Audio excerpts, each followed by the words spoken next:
Thanks everybody for being with us. Thank you for joining us for the second annual Illinois Women in Cannabis Conference. My name is Silvia Rogel. I'm Director of Strategic Partnerships and External Affairs for the Center Resources for Teaching and Learning. It's a professional development organization from pre-K through adult. I'm also chair of the Professional Development Committee and co-chair of the Social Equity Committee for Illinois Women in Cannabis. In this session, we hope to share with you thoughts and ideas about the different pathways into the cannabis industry, from getting to know how to monetize your skills and experience, to thoughts on entrepreneurship and financing options to enter the rapidly developing industry. We'll discuss what it takes to carve out your own path to success in cannabis, and we hope to explore solutions to some of the overarching questions about what it takes to get in there. I will introduce to you today our panelists. We have Rona Borre, founder of C Talent, with nearly 25 years experience in the human capital industry. C Talent works closely with startup organizations as well as well-established enterprises in emerging and high growth markets to create recruiting strategies to identify the best possible talent to help your business grow. We also have joining us today is Kerry Jordan. She is co-founder and managing partner at Supercritical, an independent investment advisory firm headquartered here in Chicago. Its businesses include raising capital readiness, capital introductions, cultivation, and operations. Supercritical provides full spectrum consulting services and a focus on advising investors' participation in the cannabis, hemp, and ancillary markets. Last but not least, Amy Nathan, Executive Director and founder of Gromentum Lab, a social impact business accelerator for social equity entrepreneurs in the cannabis and hemp industries. Gromentum Lab provides a platform where entrepreneurs and investors can meet and launch their for-profit businesses across the entire seed-to-sale chain. Ladies, thank you so much for being with us. You know, we are hearing these terms, right? Cannabis is growing. Right now, it is an $18 billion industry in the United States. The 2021 Leafy Jobs Report found that this industry now supports 321,000 full-time jobs. It's the fastest growing industry in the United States. So with such, cannabis is currently, like I said, the fastest growing, but with so much interest in the industry, it's like people can't get in there enough. And the stacks of people wanting to get in the industry, the demand is probably greater than there are jobs available. It's easy to say competition is fierce, right? So, if you're a business, professional today, we hope to get some, to give you some insights, but Rona, let me start with you. Okay. Tell us a little bit about what it is that C Talent does, and can you explain what it is that, what kind of experience and skills it might take somebody to like shift and get into that industry? Yeah, first of all, thanks IWC for allowing me to sit on this esteemed panel with these wonderful women. So it's interesting, right? I'm an entrepreneur. This is not the first business I actually started, but I have been in the recruitment and staffing space literally my entire professional career. And I think if you're looking to enter, if you're a professional within, another field, interested in the cannabis vertical, right? I think what I did early on was throughout my 25 years of being in business, when I thought about entering the cannabis industry, I had a niche that I wanted to focus on and be able to leverage all my processes and what we did really well in business. And how could I do that better for the cannabis industry? Really, when I got into the business, it was in the early 90s, which was a tech boom, which is very similar to where cannabis is today. And I think at that time, it was similar. There weren't a lot of women in technology, right? And how do you get those people educated, trained, and the ability to get connected with growing organizations to get opportunities? And that's exactly what Seed Talent does. We have an online education platform, and our goal is really to take those people who may be coming out of retail or other industries and get them trained and educated and get them employed. And if you are a professional already in another industry, how do we raise your level of education and get you connected and teach you how to use your transferable skills so you can get that opportunity with those ancillary businesses or grow facilities or multi-state operators. And really our platform is to help get people connected at the end of the day and raise the level of education and reach those communities that have also been underserved that didn't have that ability earlier on. Thanks for that. I guess let me just maybe give you a little bit. How does one know how to develop, or even think to consider what are my unique talents? What, and how do I get that value proposition going? Yeah, so that's really interesting. So you may just want to sit down, and I always say don't overthink it, right? Get 5 points in what you're doing in your career today, or if you want to launch a business, what are those value propositions? That's unilateral, right? And write those down. And then how can that add value? Whether you're an applicant, whether you're an entrepreneur in a business, and then you want to go about launching it. I think the same concept applies is what are those things going to do that add value to that organization or that company? And I would say start simple and start from there. Thank you. Thank you. Kerry, what would you say to somebody who's, maybe just starting out? What is there something that you want to say to somebody? Okay, if you're thinking about going into cannabis, on the financial side, what is maybe the first thing to consider before considering where you're going to go? What you're going I to do? would build on what Rona had shared. It all is about education. So from a financial perspective, we use the term due diligence habitually. And due diligence means conducting thorough research on what you're doing and where you want to go.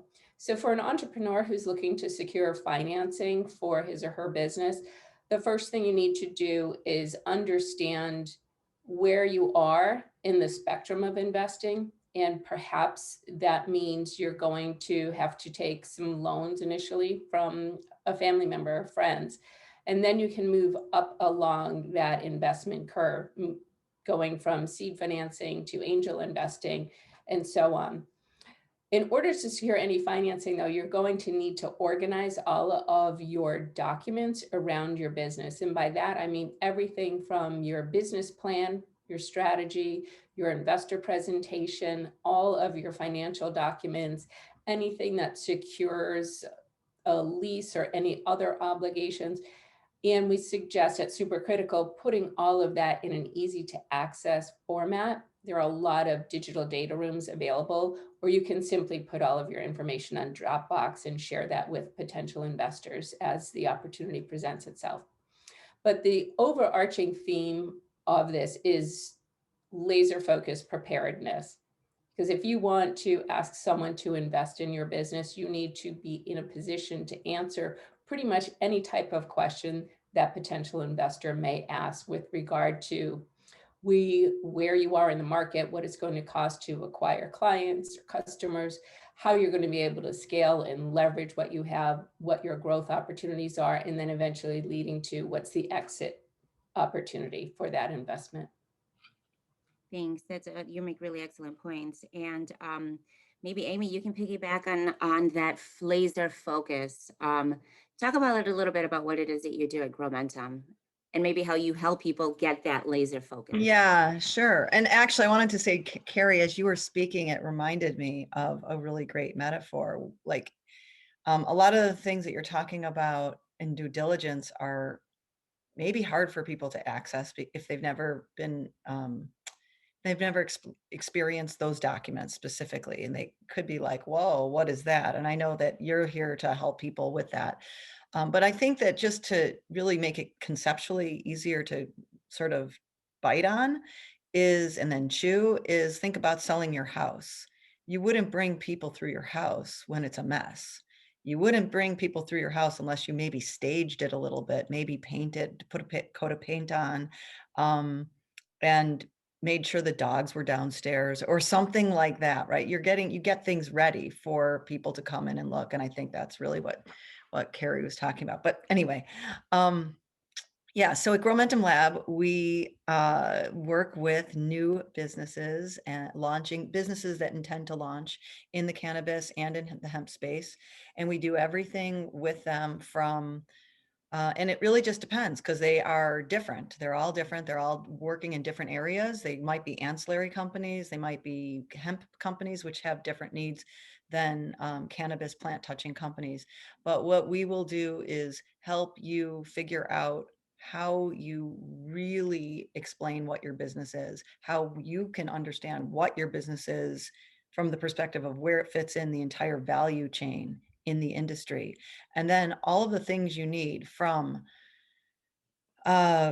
making sure that your team doesn't have a gap and that you're able to fill it, whether that means you need extra coaching or extra learning like Rona was talking about in terms of education, or whether that means you might need to hire another executive or somebody else who can fulfill that blind spot, right? So that you can really move forward with the team.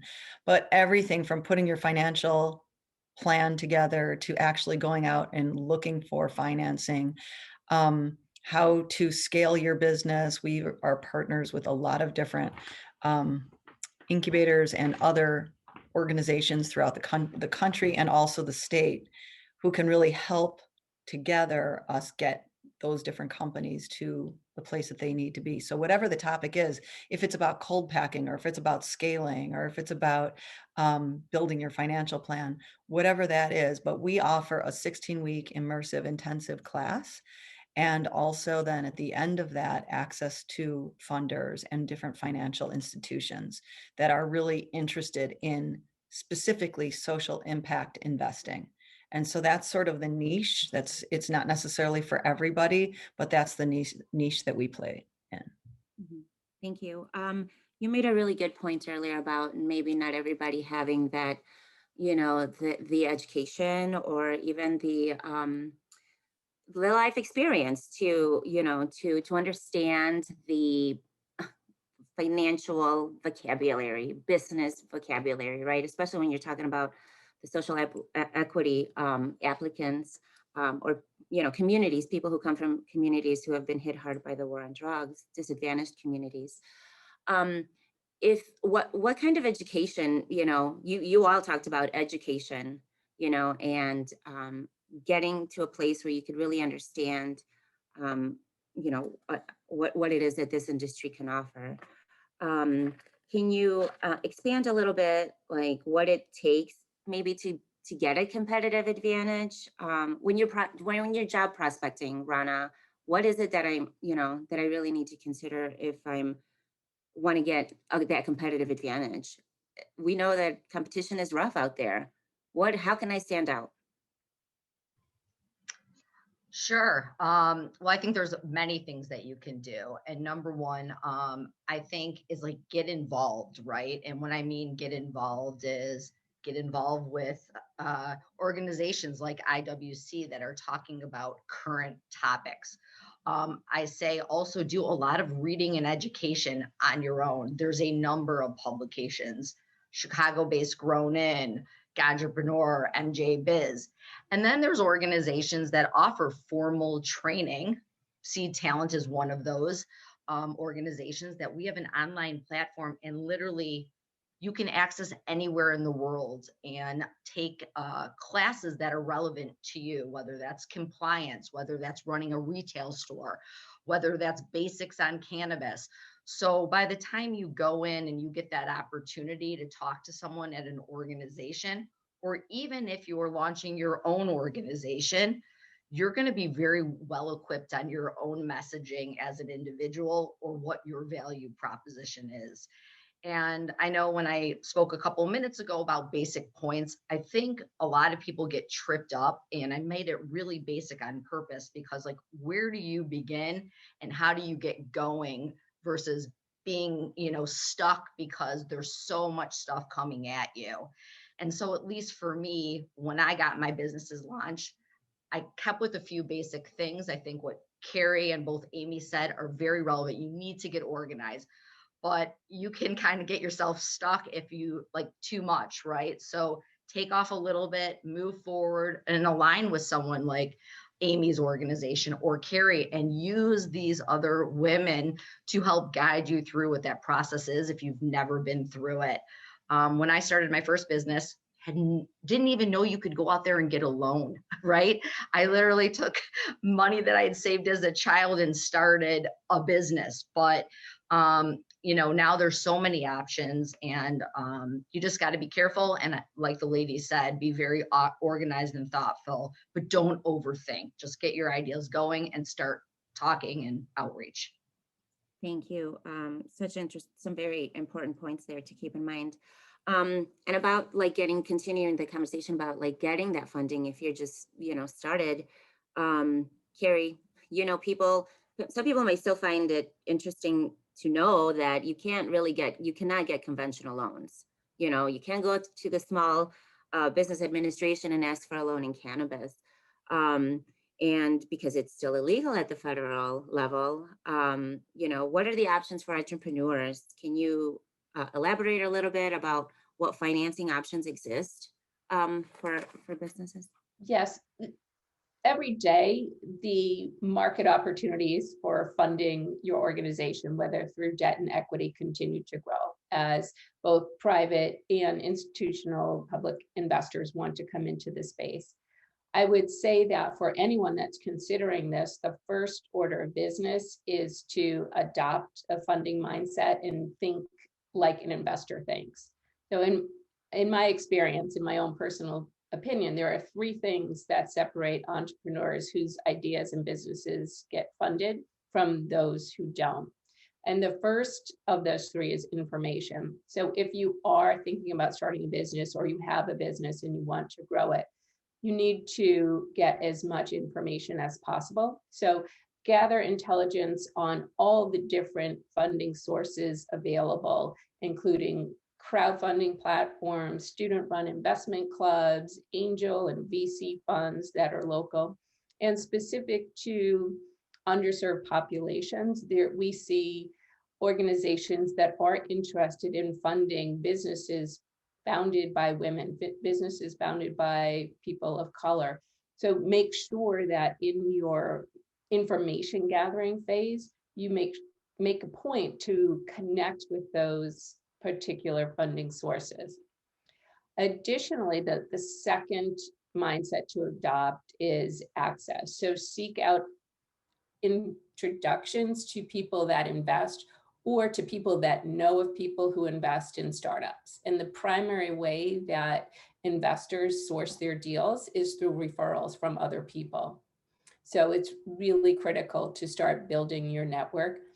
And when I do this, I want to say a huge suggestion, warning point. If you do meet someone, please don't go directly to, can you fund my business? You need to develop a relationship and understand where in that individual's investing profile you may fit. Some investors only do pre-revenue companies. Some people will only look at post-revenue companies. So make sure you're not going to a funding source that is not in your area of focus.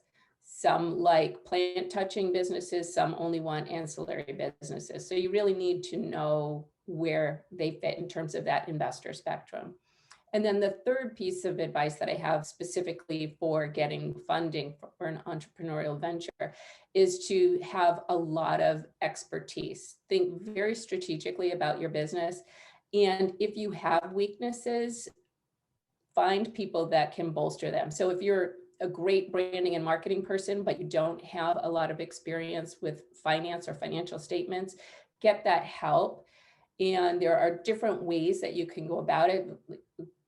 Gromentum, that's a great source. You can go to Seed Staffing, do their online courses, but you really need to understand where you fit, because at the very early stage, investors are going to put their money in you and your idea and your ability to maneuver through. Not so much the product, not so much the service, but at the very early stages, this is about you as a business owner.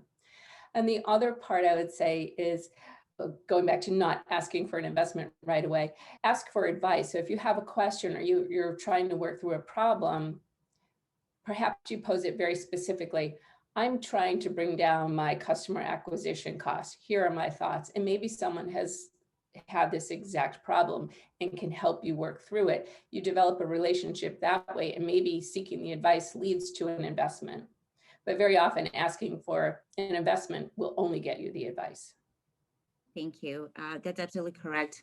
Building relationships, obviously, you don't, or even I liken it to when you're dating somebody, you're not going to ask somebody on the first date, hey, make an investment on me and let's get married, right? It's a courtship type of relationship, and people should understand that.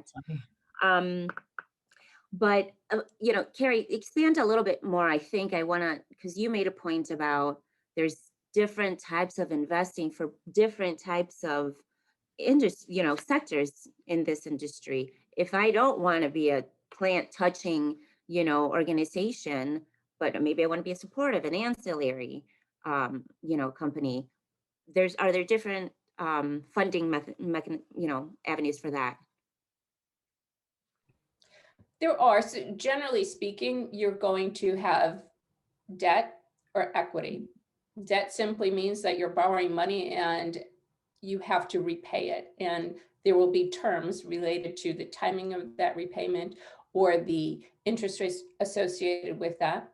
Alternatively, there's equity, where someone is giving you cash in exchange for a percentage ownership of your business.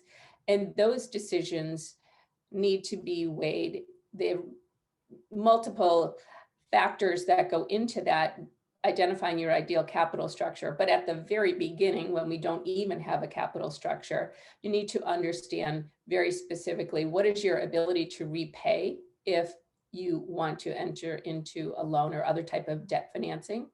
Or if you take cash from someone who's going to invest in you, you need to understand, am I willing to give up some ownership of my company? Am I willing to give that person a seat on my board of directors or on my advisory board? Am I going to be willing to give up control of the process and the path forward? So those decisions need to be made. If you do choose to go to debt financing, for example, there are lenders that are serving the cannabis industry currently. You have to be very careful of the federal guidelines by that. But I'll give you an example. Supercritical is a consultancy. But when we first started and wanted to establish a banking relationship with someone just for merely processing payments, it was very, very tricky. So we had to interview and meet with over 20 different financial services firms.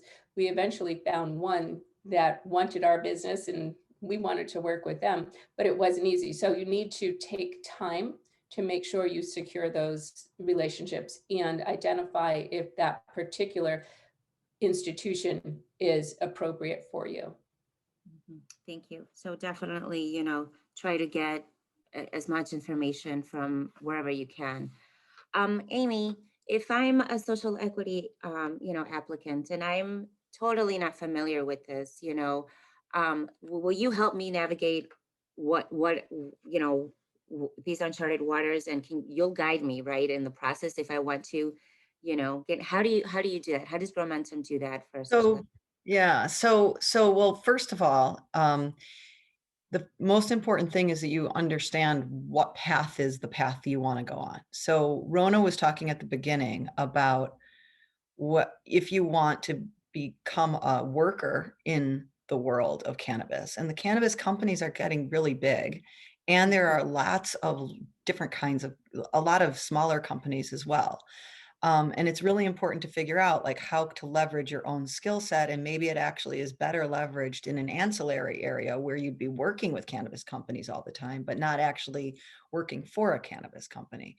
If you want to work for a cannabis company, getting to know what that is, what they are, what the typical roles are, is a great place to start. But if you're not interested in an entry-level role, you need to think laterally, what do I do? And then what can I do somewhere else?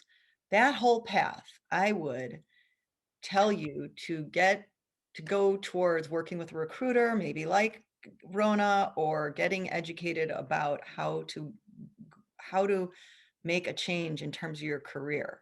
What we do at Gromentum Lab is we specifically work with people who want to be founders of companies.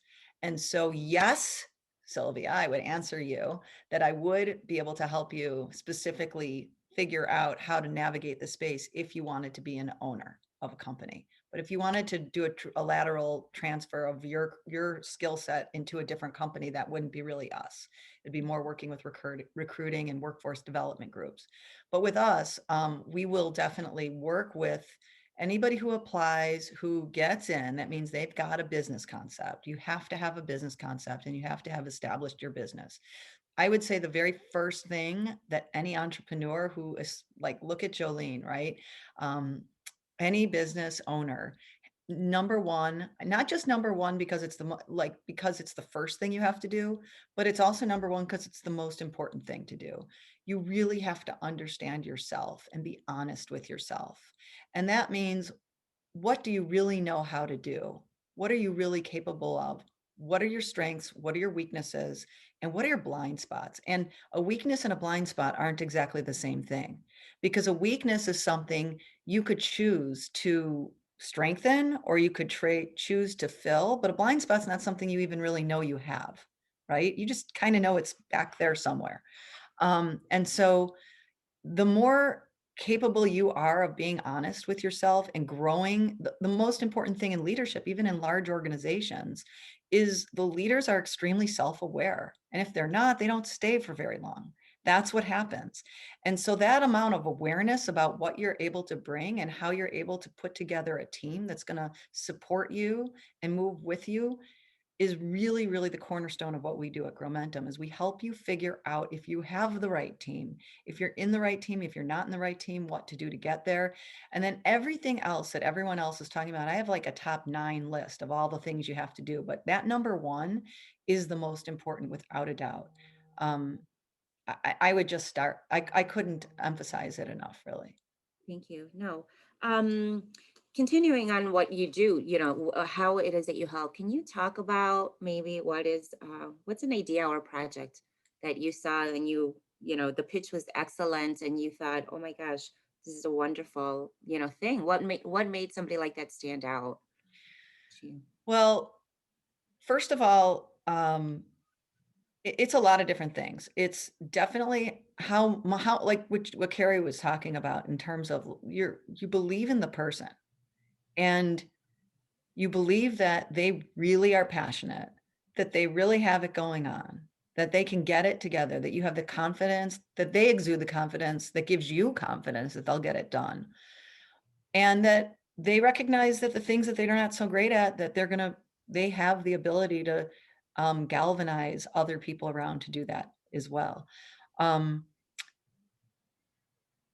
You have to believe it. You do have to believe the story. So the narrative is extremely important. We were talking earlier with Jolene also about marketing, and it's not just marketing, but what is the narrative and why does it make sense that these pieces that this person brought together or this team brought together are going to stick? Do you really believe the numbers? Do you really believe in their capability of fulfilling this?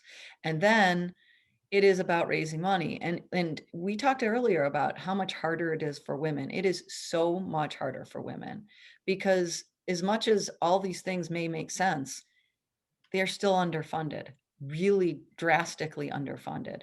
And to some extent, I'm not sure what we can do. I mean, all we can do is continue to do what we're doing and to build these relationships and to build these networks and to just keep asking and not take no for an answer and not assume failure is even an option.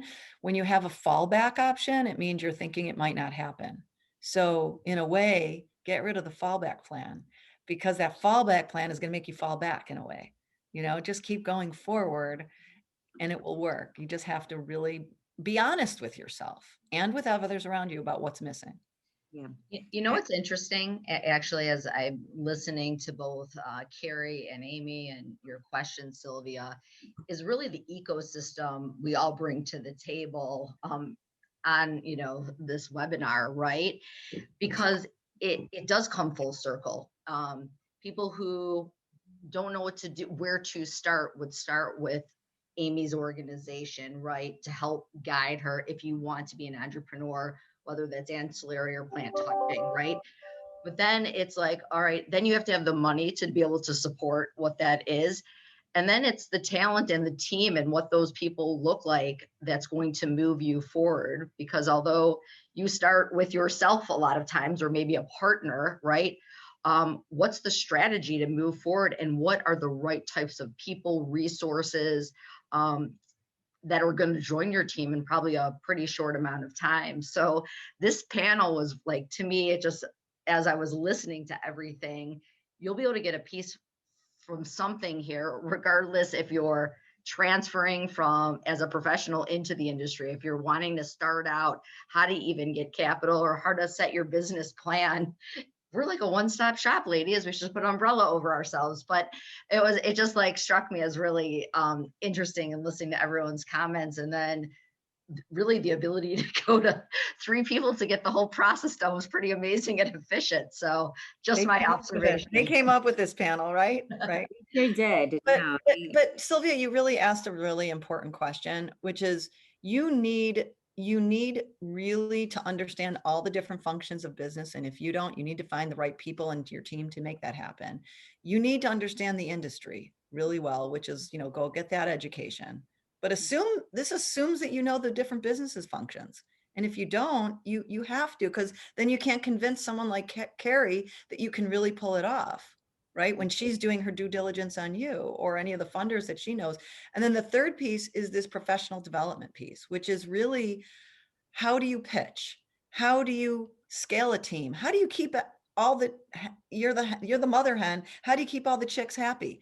And so kind of those 3 things are the elements of what's going to move you forward or not, I think. Mm-hmm. Yes, Yeah. I agree with that too. And I also would add that one of the key components to success, in my opinion, is to have high conviction about what you're doing, but also remain highly coachable, because none of us knows everything. We know certain things really well. There are others we have no idea about. But if you stay true to your vision and you let others help you along the way and provide you with guidance and input, you'll be much more successful. Thank you.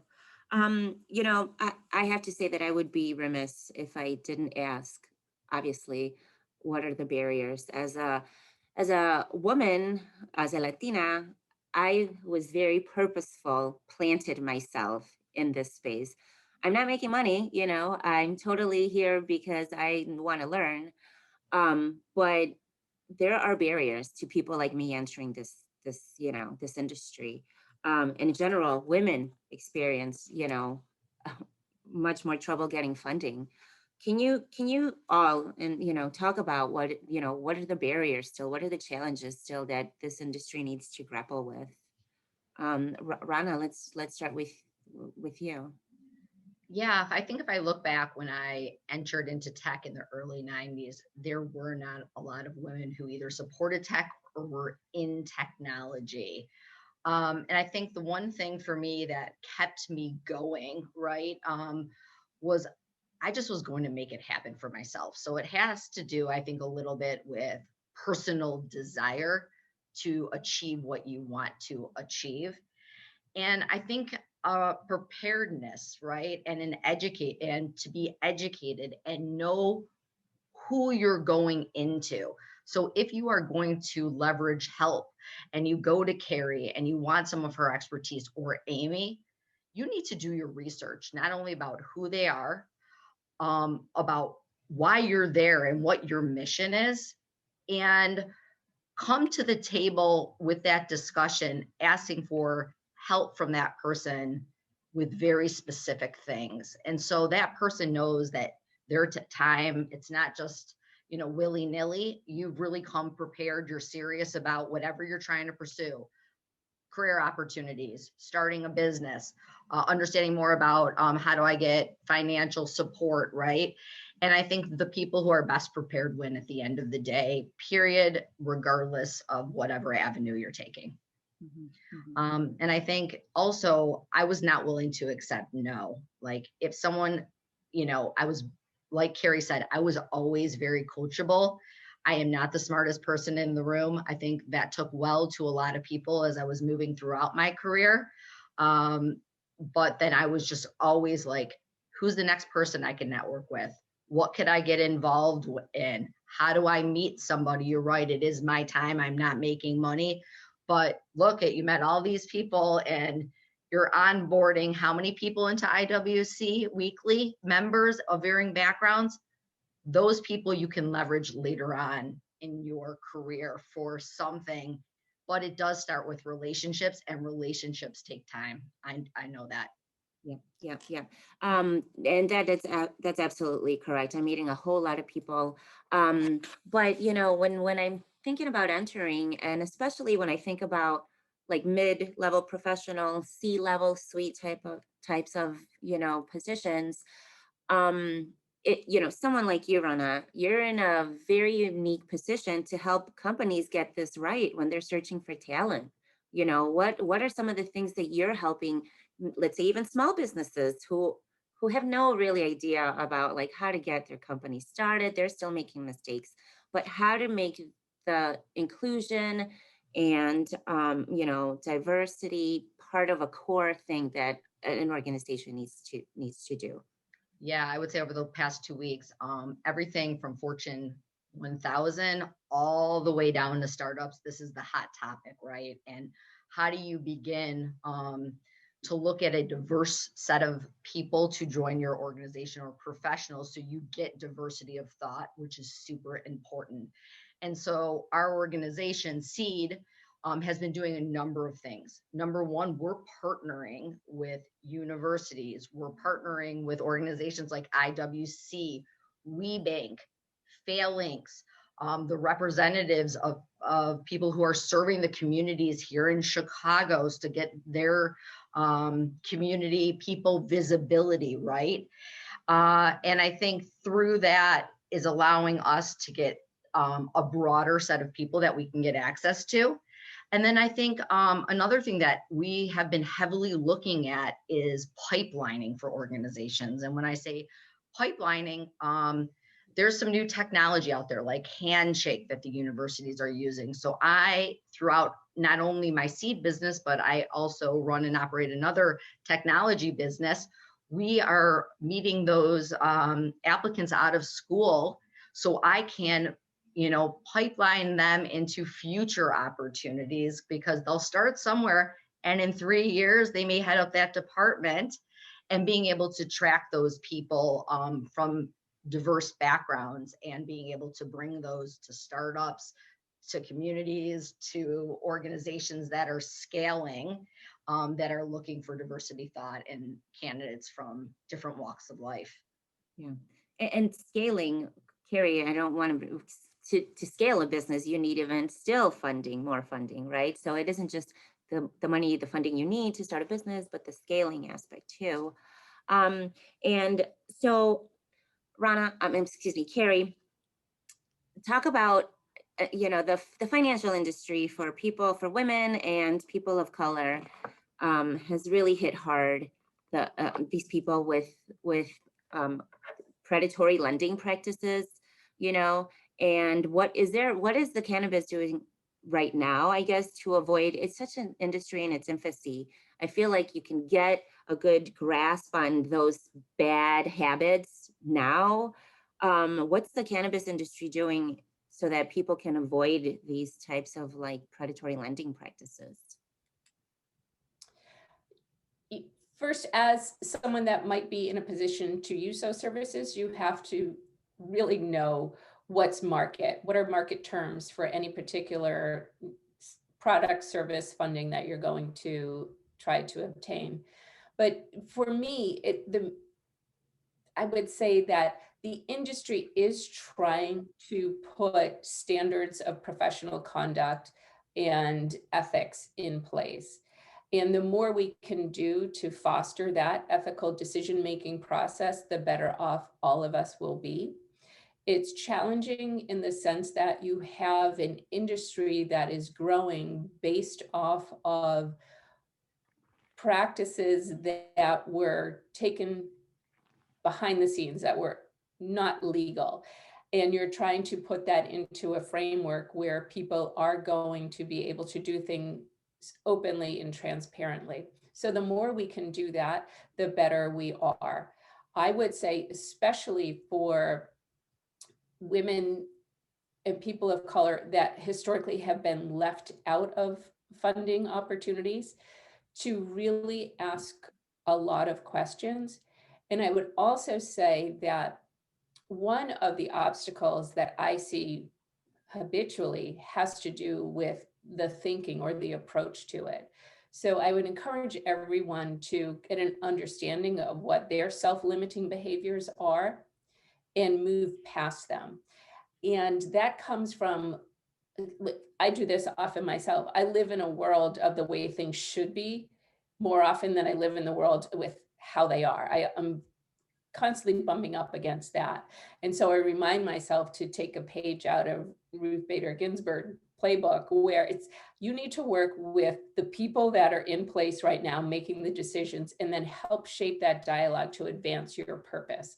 So if I know I want to get a loan and someone's saying, you can get that loan, it's going to cost you 25% interest rate, you know that's not market, you know that you can do better than that. So have the confidence in yourself, have the skill set, have the knowledge around what is market, and push back and push forward to get the deal terms that you want. So a lot of it has to do with understanding the mindset of the opposite side of the table in those conversations, and then continue to advance your narrative and get the terms in the deal structure that you want. And at some point, as you keep moving forward to working with them, you will find yourself in a world of how things should be, as opposed to the way they are right now, with most of those funding decisions get made by people that look very different from the way that we do, that think very differently from the way that we do. So it's imperative upon us to help shape that dialogue and correct that course. Yeah, no, for sure. I mean, it isn't a lie to say that, white men are the ones controlling the financial industry, especially in this cannabis and practically everywhere. And white men like that tend to give loans to people who look more like them, right? But and also growing up in a low income community, I can tell you that we didn't grow up listening to that financial lexicon. And so there are things that additional help, I think that communities, low income communities like my own, need a little bit of extra help. Amy, can you talk about that? Yeah, so you asked about the barriers before, and I would just say sometimes you just need a break. And there's nothing else. All of being prepared and understanding your terms can't really, if you can't even find the conversation, then all that preparedness, you can't even get into that. So, and then if you really, really are at that point where you really need a break and you're prepared, or so you think you're prepared, right? You could run into a predator, and it happens all the time. There are lots of people out there who will say, I really love to coach women, or I really love to coach people of color. But what you really don't realize is that everyone, including your husband or your partner or your child or people who love you to death, everyone's got an agenda for you and your time, no matter what. So back to the very first thing, both because it was the first thing you have to do and because it's most important, understand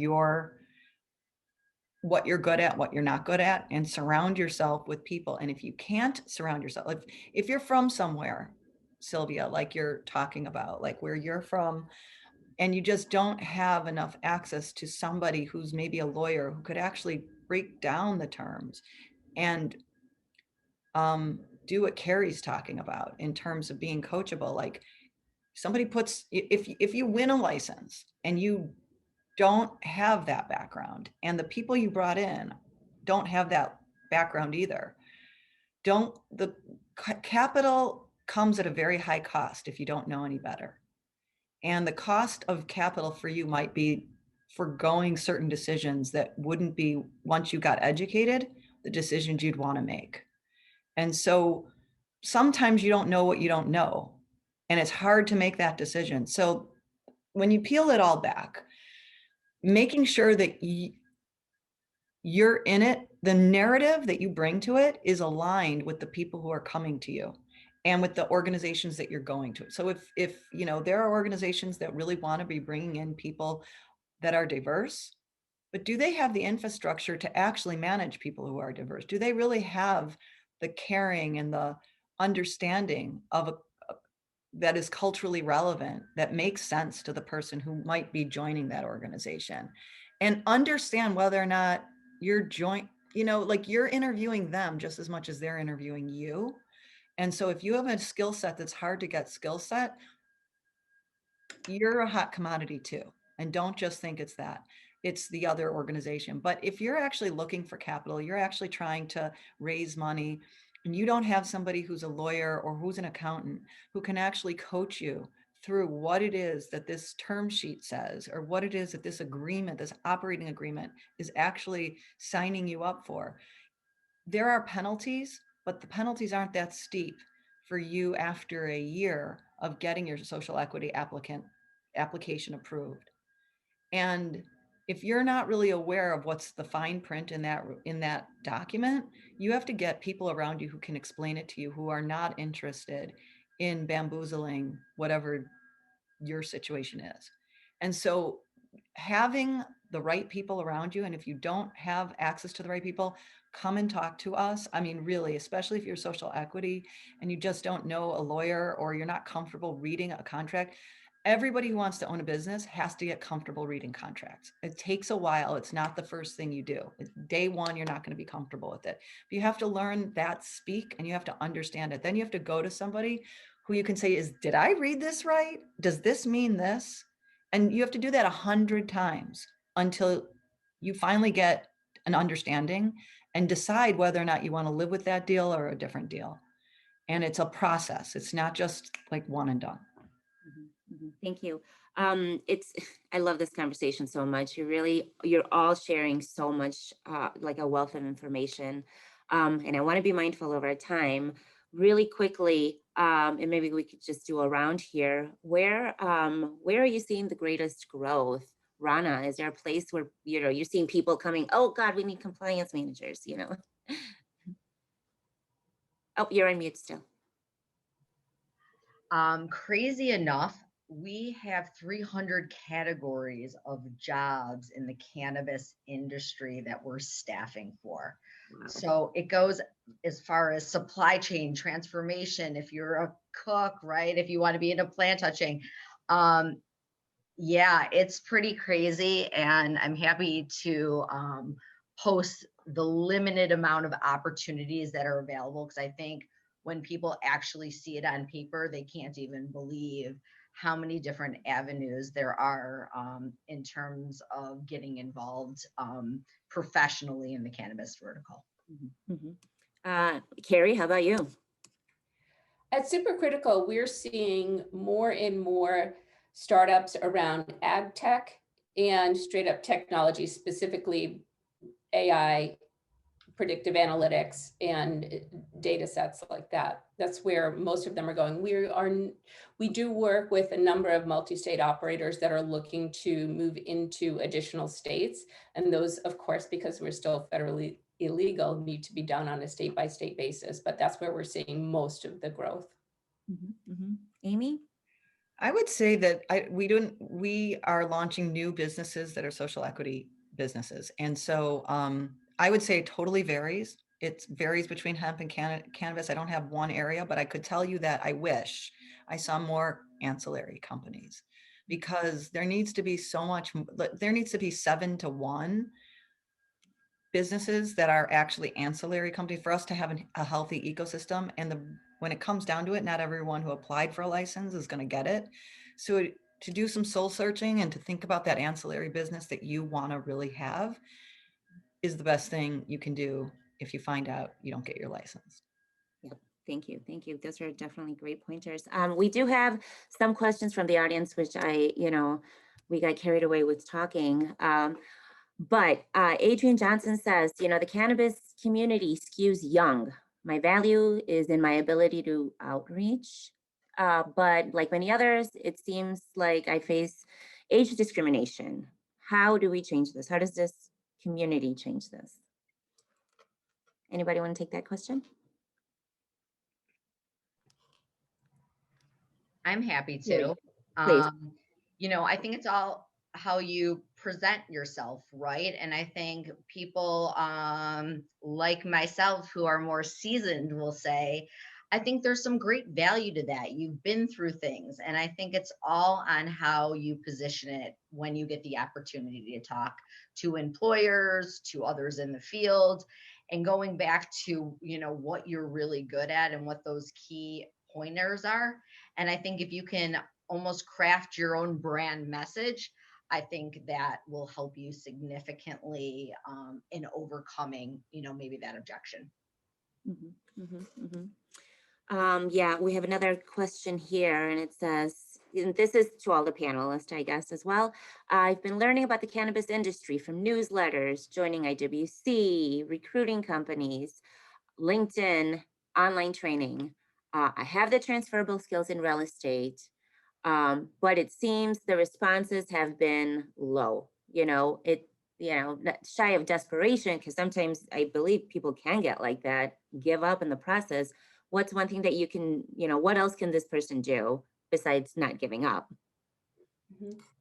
I would say get to know the different players or the different constituencies that are within cannabis. One of my favorite, my daily go-to news source is Grown.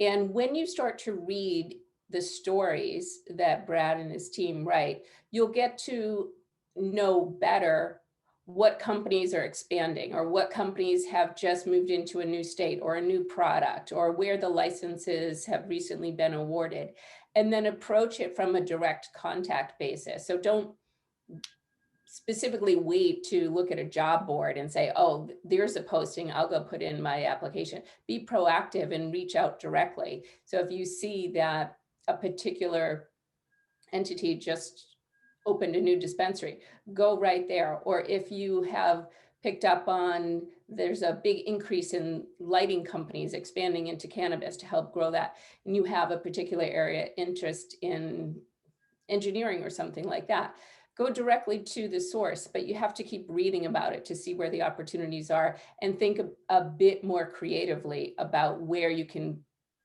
pop into those openings or those opportunities as they come up before they've been posted.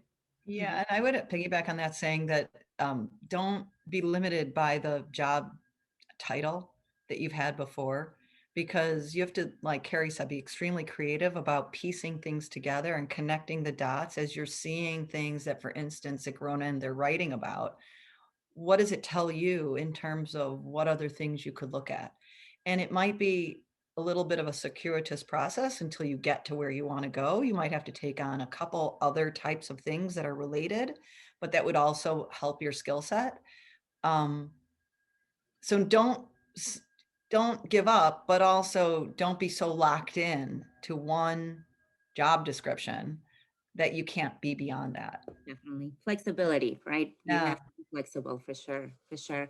There's a really good question here that came into the chat box, and it says, do you feel that investors are more interested in hemp than adult use or medical using cannabis? How do we make sure hemp is a more attractive opportunity to those providing funding? Hemp is a whole nother, area, but it's also an area of growth, right? Yeah. I mean, I'm seeing people starting to wake up to hemp a lot now. It's like night and day. I mean, it's the same plant when it comes down to it, but it's the way I look at it is it's more volume, and cannabis is more sort of honed in, high quality, really, really specific. It's like the difference between a Timex and a Rolex, right?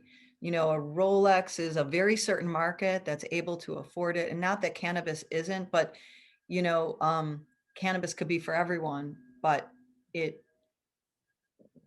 people don't have as much disposable income to go to a dispensary, can't go to a dispensary. And so homegrown is hopefully where we're going for that group of people.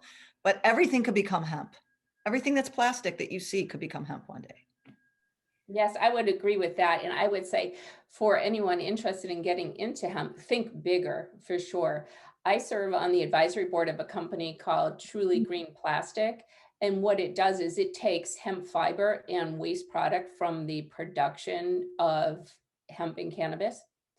It puts it into a fermentation tank, adds bacteria, and that creates a cellulose, which can be then used to make fully biodegradable plastic alternatives. So single-use plastics primarily, but it's a way to combine, if someone is science-oriented or engineering-oriented, a way to get into the business that's very different from what you would think of conventional hemp or fiber. But there are just so many opportunities like that. And it really just requires one to open the mind a bit about how you think of the landscape.